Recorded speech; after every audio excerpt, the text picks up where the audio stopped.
For 21 years, two teenagers vanished without a trace. No witnesses, no evidence, no answers. Then in 2021, a dive team descended into a Tennessee river and discovered something that would finally solve one of the state's most haunting mysteries. This is the story of Erin Foster and Jeremy Bechtel and the detective who refused to let their case go cold. Spring 2000. Sparta, Tennessee, a quiet town of 5,000 people where everyone knows everyone and nothing bad is supposed to happen. 18-year-old Erin Foster had just graduated from White County High School. Bright, caring, full of life, she had her whole future ahead of her. Jeremy Bechtel was 17, a high school junior with a warm smile and easygoing personality. He came from a close-knit family who adored him. On April 3, 2000, Erin and Jeremy were simply two young people enjoying an ordinary evening together. Neither could have known that before the night was over, they would both disappear, leaving their families with nothing but questions that would haunt them for over 2 decades. That Monday evening, Erin picked up Jeremy in her 1998 Pontiac Grand Am. Friends saw them leave together. It should have been an uneventful night. But as hours turned to days, neither teen came home.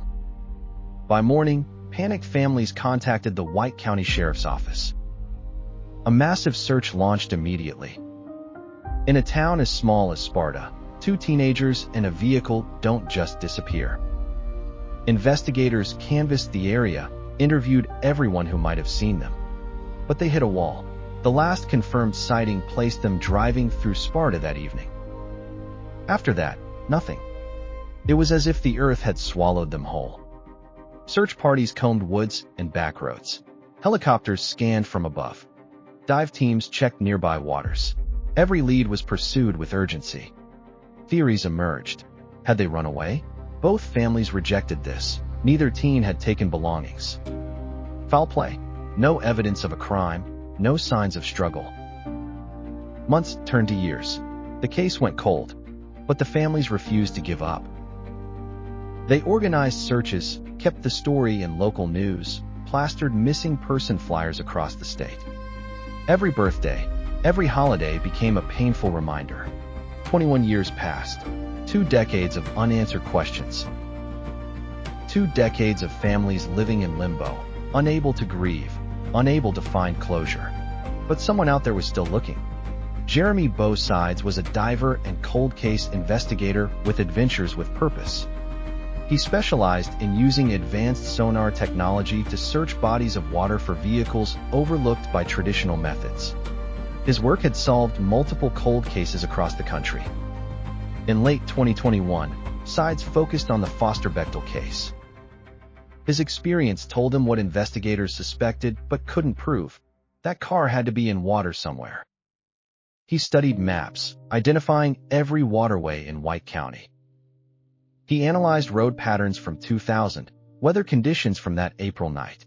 One location kept drawing his attention, the Calfkiller River. The river winds through White County, intersecting several roadways. In 2000, some areas lacked guardrails.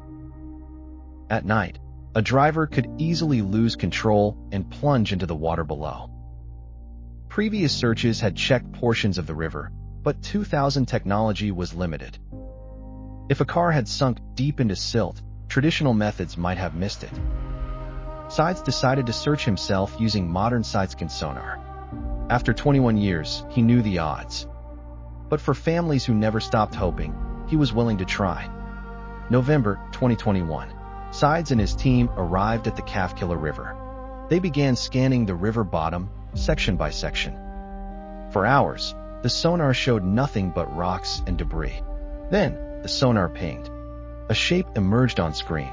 Geometric, man-made, the size and shape of a sedan. Divers descended into near-zero visibility, working by touch. Through the gloom, one felt something solid. Metal, glass, a vehicle. They surfaced and contacted the White County Sheriff's Office. Emergency crews arrived. Recovery teams deployed. News crews gathered. After more than 2 decades, Erin Foster's Pontiac Grand Am was being pulled from the Calfkiller River. As the vehicle broke the surface, covered in sediment, stunned silence fell. The car was remarkably intact, and inside, human remains. After 21 years, for months, and 26 days, Erin and Jeremy had finally been found. Investigators pieced together what happened that April night in 2000. Erin and Jeremy were driving along a road parallel to the Calfkiller River. It was dark. The road curved sharply near the water's edge. That section lacked adequate guardrails in 2000. Investigators believe Erin misjudged the curve or experienced a momentary distraction. The Pontiac left the roadway and plunged into the river. The impact would have been sudden. The car sank quickly. In darkness and cold water, the teenagers had almost no chance of escape. Windows and doors would have been impossible to open against water pressure. A tragic accident, a momentary mistake with permanent consequences. For over 2 decades, Erin's car sat at the river bottom, less than a mile from where they were last seen.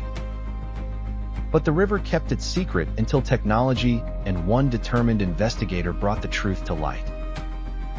No foul play, no kidnapping, just a terrible accident in a river that swallowed all evidence. The discovery brought grief and relief to both families. After 21 years of not knowing, they finally had answers. They could finally lay Erin and Jeremy to rest. The case highlighted a growing problem: submerged vehicles. Experts estimate hundreds, possibly thousands, of vehicles sit at the bottom of waterways across America, each potentially holding answers to decades-old questions. Jeremy Bechtel and organizations like Adventures with Purpose have made it their mission to find these vehicles and bring closure to families. Their work relies on donations, volunteers, and a commitment to never giving up. In this case, it took one person's refusal to let it remain unsolved. Modern technology and old-fashioned determination. In 21 years. But finally, 2 teenagers who disappeared on a spring night in 2000 were able to come home. What do you think about this case? Could earlier technology have found them sooner? Leave your thoughts below. For more cold cases that were finally solved and mysteries that still haunt investigators, subscribe to Cold Case Vault and hit that notification bell. Because every case deserves to be solved. Every family deserves answers. And every victim deserves to be remembered. Until next time, stay curious, stay compassionate, and never forget the cold cases that still wait in the vault.